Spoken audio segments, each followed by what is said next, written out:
Buenas tardes, Elvin. Muy buenas tardes, Marta. Un honor estar aquí, como siempre. Gracias.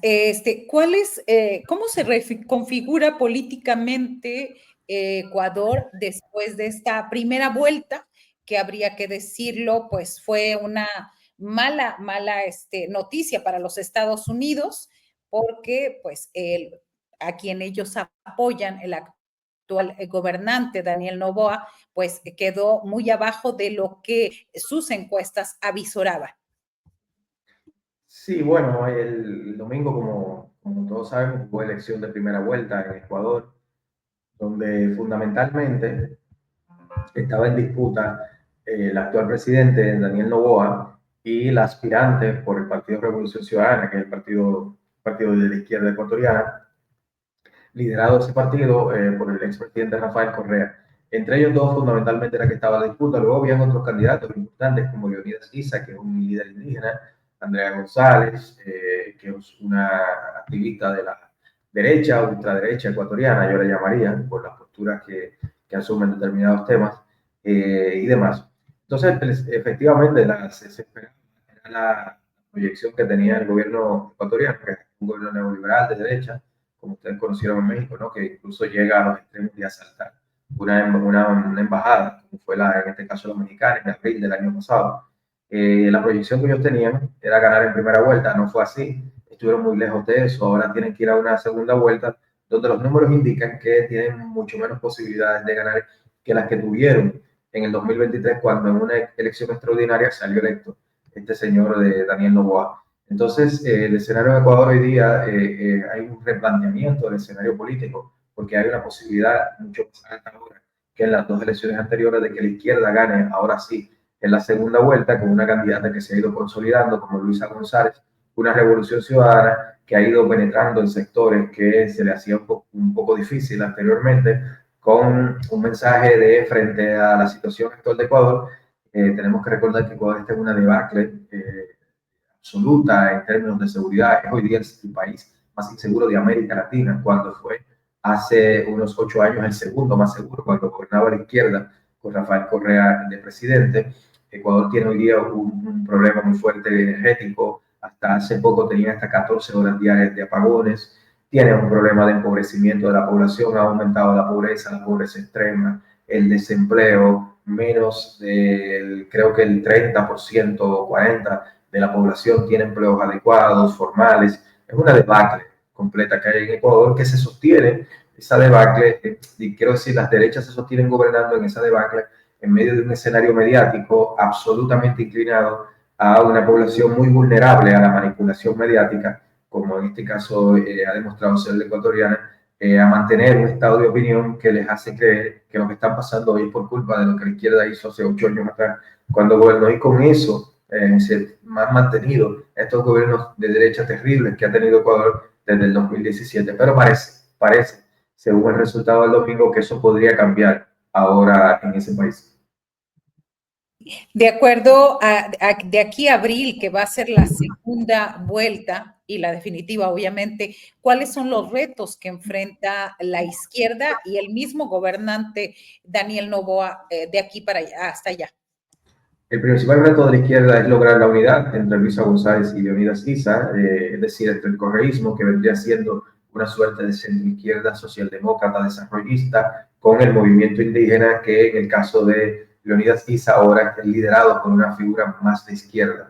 El movimiento indígena ecuatoriano, y eso es importante para idealizar los movimientos de este tipo, ¿no? Movimientos populares, tanto en Ecuador como en cualquiera de nuestros países, que suelen idealizarse desde una visión condescendiente y casi colonial, que bueno, que son movimientos ya del hecho, por el hecho de ser indígenas, o por el hecho de ser movimientos afrodescendientes, o por el hecho de ser movimientos feministas, ya se cree que son de izquierdas, emancipadores, etcétera. Pues no, no es así. En Ecuador, los anteriores líderes indígenas eran personas que pactaban mucho más con la derecha que con la izquierda, y muchos son figuras bastante cuestionables. Isa, el actual líder del movimiento indígena, incluso fue sacando algunas de estas figuras, y ahora es que sí es un hombre de izquierda, con una visión ideológica, con un proyecto de país alternativo, está liderando ese proceso y obtuvo una gran votación. Entonces, el principal reto para la izquierda ecuatoriana es lograr la unidad entre esta izquierda con el sector de la Revolución Ciudadana, del expresidente Correa, la actual candidata Luisa González, y el líder indígena Leonidas Issa de izquierda, lograr esa unidad. Y si la logran, numéricamente tienen una posibilidad muy alta de imponerse en la segunda vuelta.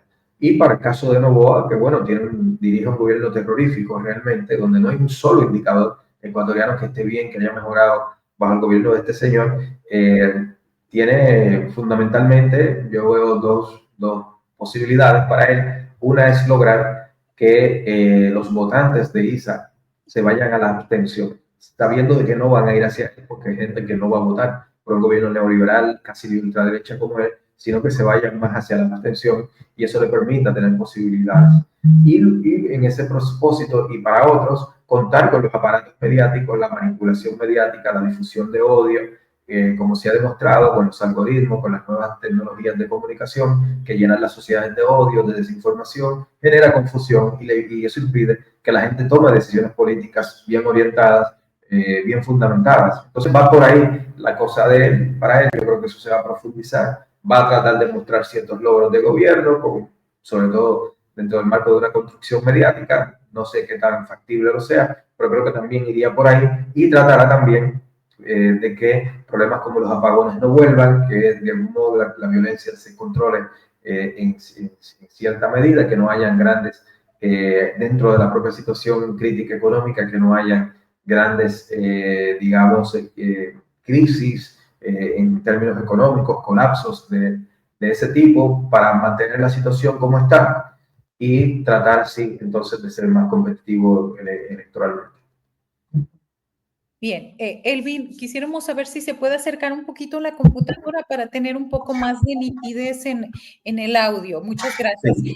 Hay una situación, en un análisis que usted realizaba, hablaba sobre que de cara a la segunda vuelta tenemos que estar muy vigilantes para ver si podrá haber una elección normal. ¿Qué es exactamente el significado de una elección normal o ideal en estos momentos? Directamente que no haya un fraude. En Ecuador hubo porque lo que sucede es que el presidente actual ecuatoriano tiene cooptado el órgano que dirige los procesos electorales en Ecuador, que es el CNE, Consejo Nacional Electoral. Para que tengan una idea, un hermano de la presidenta del CNE no fue nombrado por el presidente en un consulado de Estados Unidos, de ecuatoriano en Estados Unidos. Hay miembros de ese CNE, de los llamados concejales, ¿no? Que es el grupo que dirige el ente, el que dirige ese organismo, que tienen contratos con el gobierno ecuatoriano. El gobierno ecuatoriano controla también el tribunal, el TCE se llama en Ecuador, el Tribunal Contencioso Electoral, que es el que dirime las cuestiones electorales a nivel jurídico. Lo controla directamente. Noboa tuvo que haber renunciado para poder ser candidato, porque así lo exige la Constitución ecuatoriana. Nunca lo hizo, se inventó lo que quería y no hay un solo órgano en Ecuador que lo haya amonestado por eso, que lo haya descalificado o que haya hecho un pronunciamiento concreto. Hubo uno al final de la Corte Constitucional, pero se hizo de tal forma que no lo afectara electoralmente, con una decisión ambigua pocos días antes de las elecciones para no verlo afectado. Esa es la realidad. No es un gobernante que controla todos los aparatos del Estado de Ecuador y que en esas condiciones es muy difícil tener unas elecciones normales, y todo ese aparato lo ha usado a su favor, y por tanto lo que hay que ver ahora es que directamente no haya un fraude. En Ecuador es posible que pueda haber un fraude, que haya allí unos entuertos en el conteo y que digan que finalmente fue Noboa el que ganó por qué sé yo cuántos miles de votos y que se quede de presidente. Eso puede ocurrir, y por eso tanto los organismos internacionales como las fuerzas políticas internas de Ecuador, como ya lo son muchas, tienen que estar conscientes de que esta elección en Ecuador no es normal, porque se está compitiendo contra un presidente que controla absolutamente todo, sin que ninguna entidad de las instituciones ecuatorianas le ponga algún tipo de control. Gracias, Albini. Para cerrar esta entrevista, ¿qué ventajas se tendría de llegar un presidente de izquierda al Ecuador o una presidenta en estos momentos?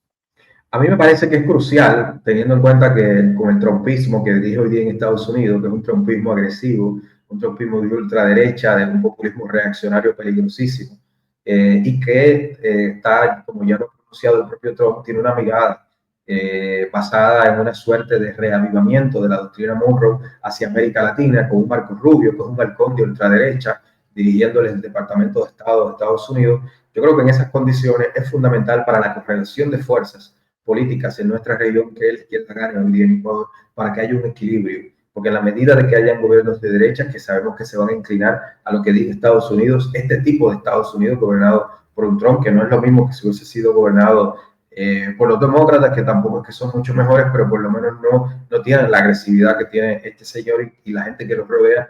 En esas condiciones es fundamental para el equilibrio, considerando que son las izquierdas y los progresismos en general que suelen tener decisiones más autónomas y soberanas en América Latina y que pueden emprender, independiente de quién esté gobernando en Estados Unidos, proyectos más humanistas, más de justicia social, proyectos más inclinados a la protección del medio ambiente, a la protección de los migrantes hoy día que están siendo atropellados y humillados en Estados Unidos. Yo creo que en las actuales condiciones y considerando también esa ultraderecha creciendo a nivel internacional, es fundamental que en un país como Ecuador, un país hermano, el progresismo pueda ganar estas elecciones y gobernar. Bien, pues esperamos y estaremos muy en contacto con usted, pues sobre todo con este análisis que tiene que ver con Latinoamérica, con la izquierda y estos riesgos, sobre todo ahora con la segunda era Trump. Gracias, Elvin Calcaño, por estar con nosotros hoy. Un honor, muchas gracias por la invitación. Gracias, hasta